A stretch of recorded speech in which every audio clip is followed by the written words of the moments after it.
So the knee flexion, hip flexion combo is going to, again, vary wildly depending on what you have in front of you, but almost certainly it's going to either involve a monkey foot or the cable machine, which I'll talk about and demonstrate next. So if I've got my monkey foot on and I've got a weight in there, this one happens to be 5 pounds, what I'm going to do is find something to brace my upper body on. I'm going to have a step forward and a step back. This is basically to make sure that my hamstring is doing all the work as I go through this mechanic versus if my hip comes through and saves the day. Stagger my feet and then heel kick my own butt. This is something I generally want to keep a bit lighter.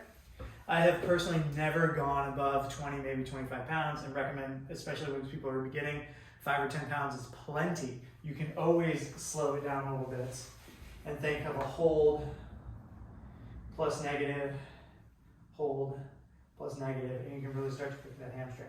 If only because as this gets heavier, the knee tracking can get a little wonky. So when in doubt, go lighter. For the hip flexion portion, well, since it's already here, which is why I like that combo, I now get to elevate the knee. That's it. I am basically trying to make my leg lighter by making my hip flexor stronger. So depending on what your outcomes are, what your sport is, there isn't a whole lot of upside to having heavy legs. Most of the time I want my knee and my leg to be quick, agile, spring-loaded so I can get into whatever my next thing is. And that's exactly what we're trying to do, is cook that hip flexor and get some movement there. The knee flexion, hip flexion combo at a commercial gym is going to be comprised of a cable machine at a low setting with something you can put around your foot, and then an ordinary hamstring machine. So this is where having a hamstring machine accessible to you is amazing. Go single leg, hop in there, crank away. There's not a whole lot of form involved because, well, the machine only dictates exactly what you do. Just make sure you're in control and going for good range. For the hip flexion portion, I am strapping this around my foot and laying back to find some tension, and then hiking this up to my hip.